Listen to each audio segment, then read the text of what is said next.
Fala pessoal, estamos aqui de volta, agora na página 29 do How to Fly a Piper Cub, para continuar com essa questão da curva, né? Que a gente disse que ia bater um papo melhor sobre isso. From the cockpit of a Cub, straight and level, reto nivelado. O que a gente normalmente vai ver? É isso, o horizonte aqui, né? Claro, depende um pouco da sua estatura e de onde você está sentado, se está sentado no assento de trás ou da frente, mas eles estão dando uma dica aqui, né, uma média de mais ou menos como é que vai ser. As you sit in the rear, né, nesse caso aqui eles estão falando o aluno sentando atrás, rear, cockpit of a Piper Cub, in straight and level flight, here's how the horizon looks.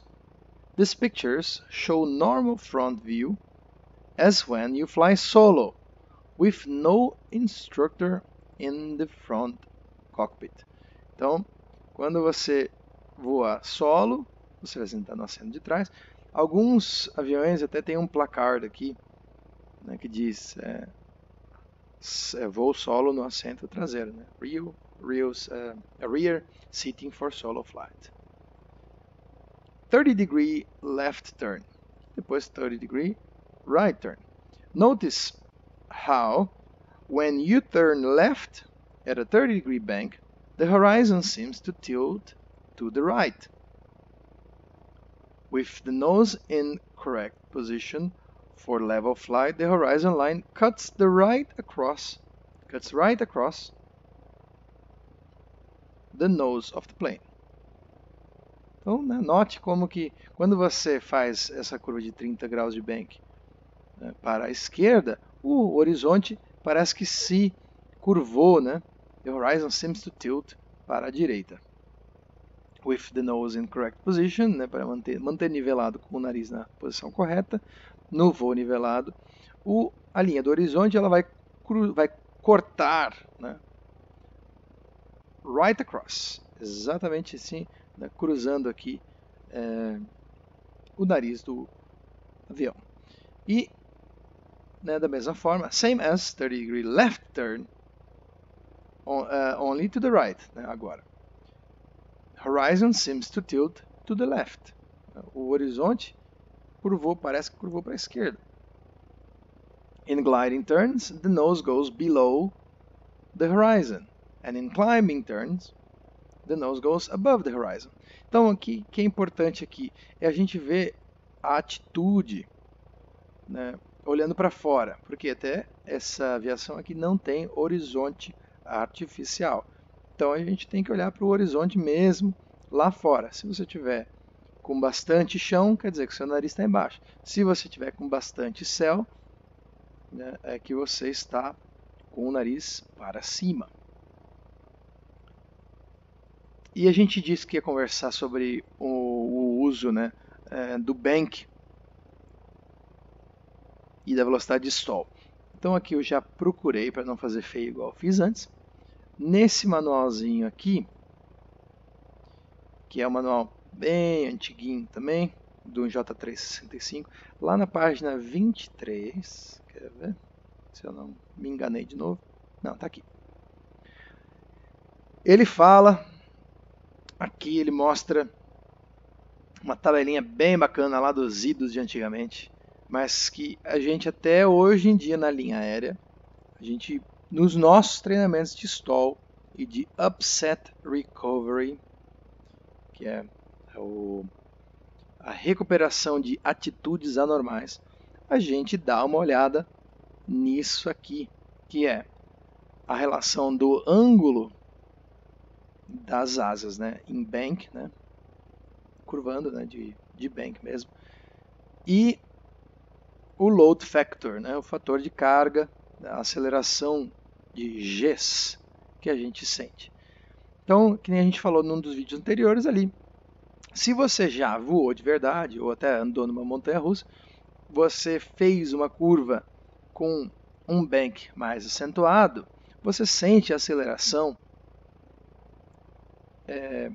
de forma exponencial, vamos dizer assim. Então não é linear, o que quer dizer? De 30 para 60, não é o dobro. Tá vendo? Olha aqui, ó. Ou de 15 para 30 e de 30 para 60. Ele aumenta exponencialmente. É uma curva que aumenta muito. Quanto mais, ela aumenta mais. Então é uma curva exponencial. Então, por exemplo, aqui, ó, 30 graus de bank, que é o que ele recomenda ali, por isso que a gente está debatendo sobre isso. Ele dá um load factor de 1.15, né, de 1.15.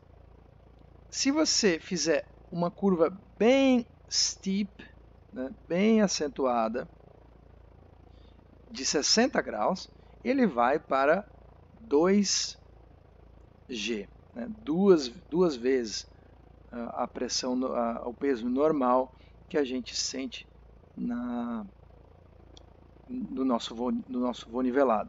Então, de 1, né, aqui a 0, que a gente sente, em 30 graus ele passa para 1.15, e em 60 ele passa para 2.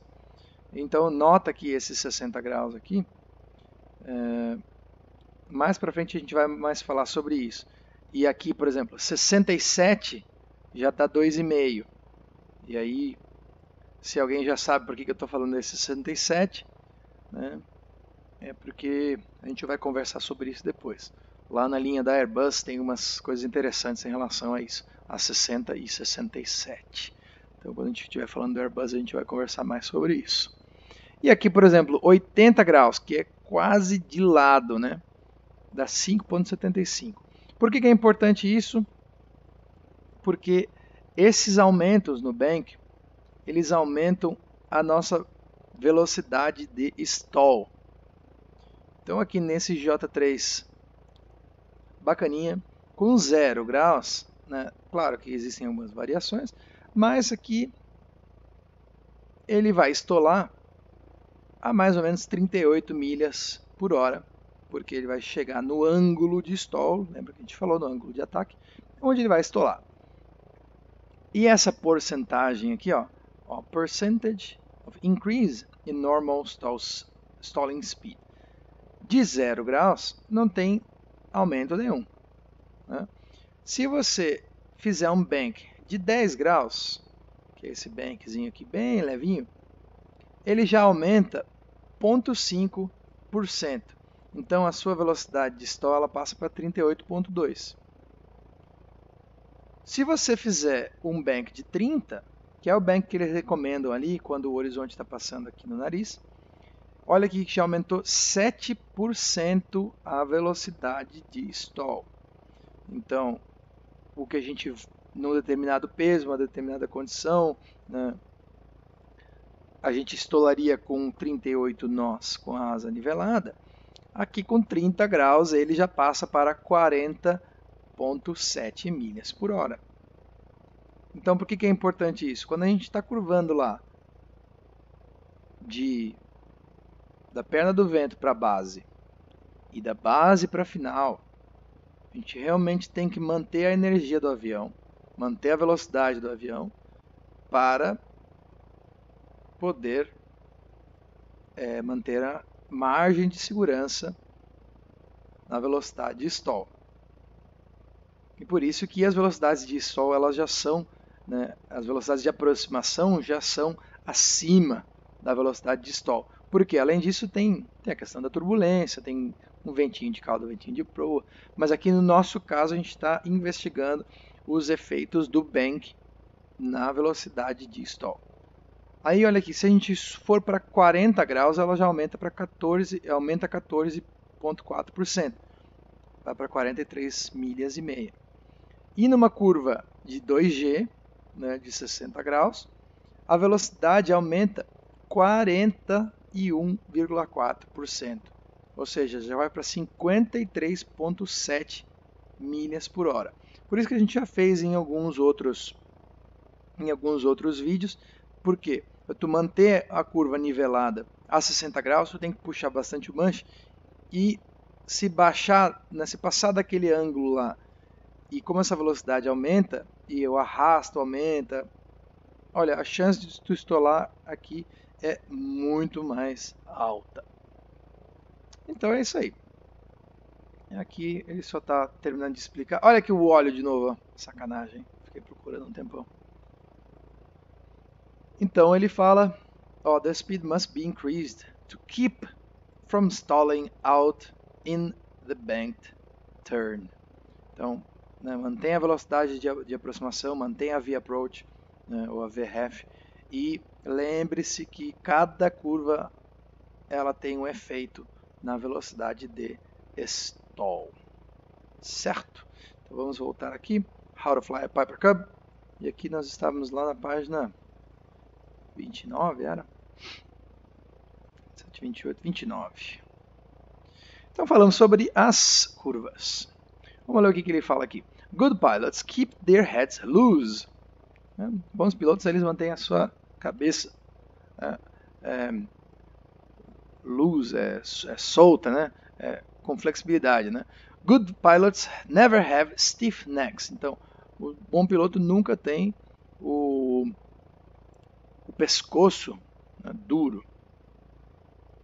As they fly, they are constantly turning their heads from side to side, up and down. Então você está sempre aqui, checando, ó, que nem a gente já viu antes, né? Daqui até aqui. Se você consegue enxergar seu profundor, né, você checa de profundor a profundor. E para cima e para baixo também. Always checking to see that there are no other airplanes near. Então sempre olhando para ver se não tem outros aviões por perto. E no nosso caso também, no Brasil, a gente fica de olho em pipas, né? Porque a gente não quer uma pipa tapando o nosso tubo de pitot, por exemplo. A gente fica de olho em pássaros, especialmente nessa aviação aqui.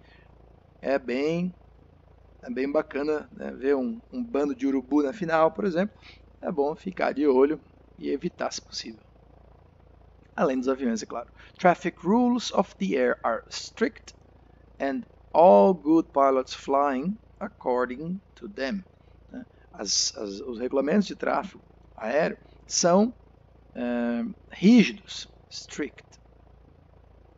And all good pilots fly according to them. Então, e todos os bons pilotos voam de acordo com as regras de tráfego. Them, elas, as regras. You will be coached on these traffic rules wherever or whenever you learn to fly.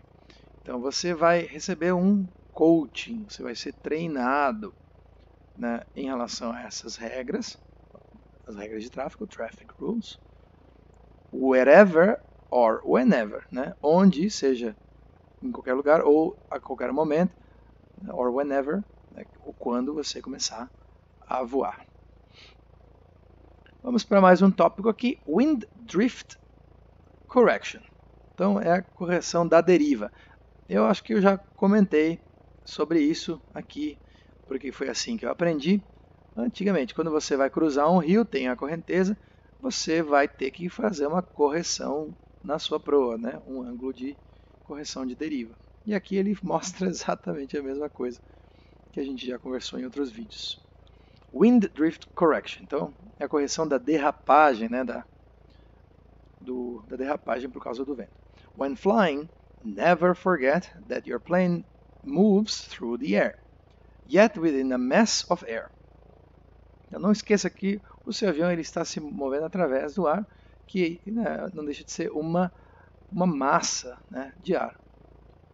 Suppose you were in a boat on a river and the current was from right to left, as shown below, at left, né, na esquerda do papel. To get to a point on the opposite bank directly across from you, you would have to row your boat at an angle against the current as shown. Então, isso aqui é bacana para aprender o inglês aqui, né? To get, né, para conseguir, para alcançar, né, o ponto no lado oposto da barranca do rio, da margem do rio, que é bank. Nesse caso aqui não é o bank da curva, é o bank do rio, certo? Então, river bank é a encosta do rio. directly across from you, exatamente na frente, da onde você está no momento, você vai ter que remar, you have to row your boat at an angle against the current. Né? Você vai ter que aproar a corrente, do mesmo jeito que a gente aproa o vento, e já conversamos sobre isso em outros vídeos, que é bom para praticar o inglês. Né? Not just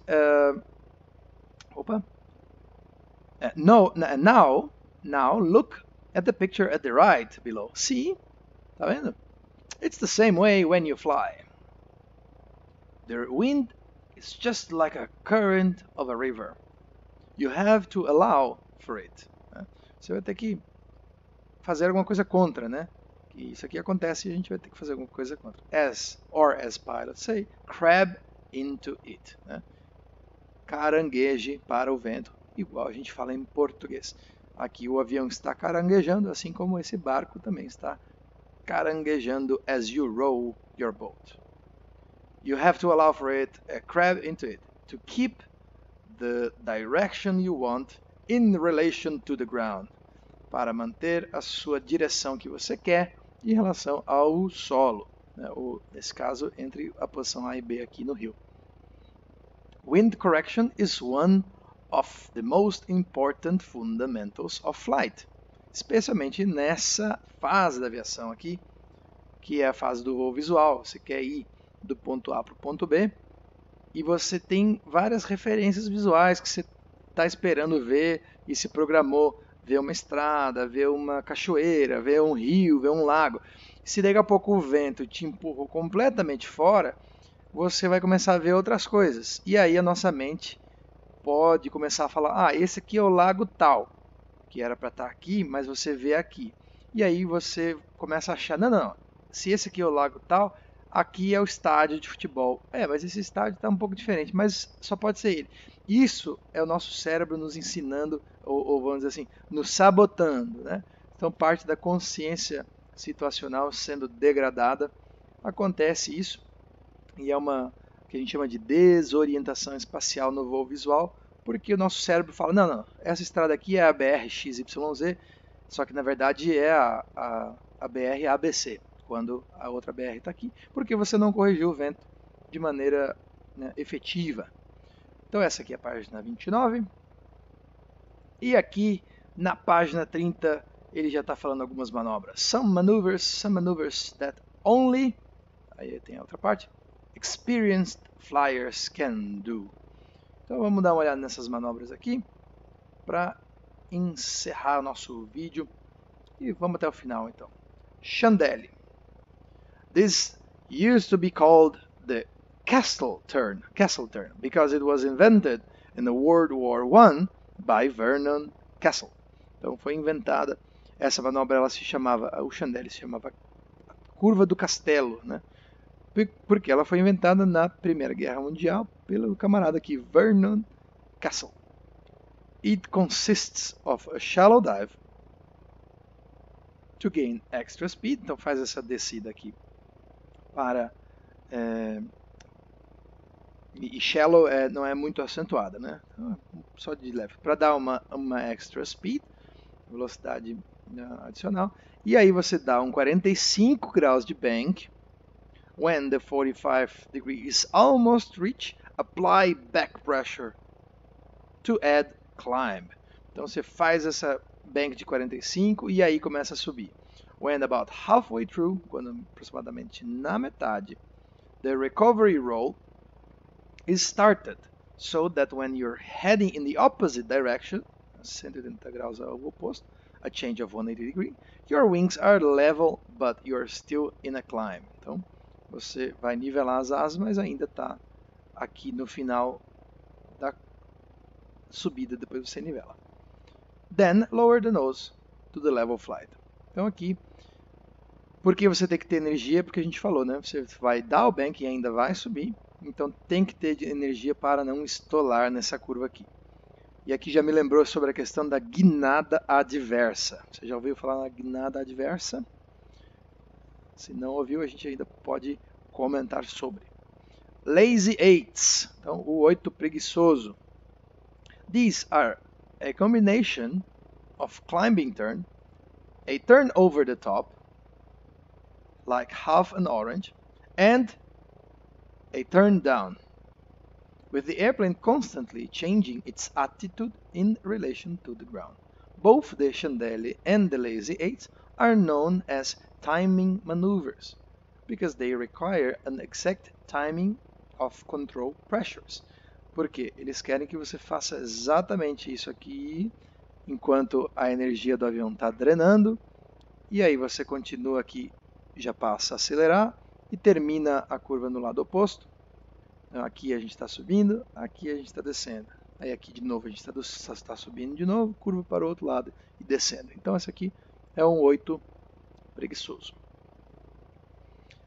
E na próxima página aqui, o pilão de 8, né? Pylons 8, que é o 8 ao redor de marcos lá no nosso aeroclube, né? Então tem um marco aqui, uma asa, aí você vai mirar a ponta da asa bem na árvore, vai fazer uma curva, vai nivelar, vai fazer outra curva e nivelar. E tem a questão do vento, né?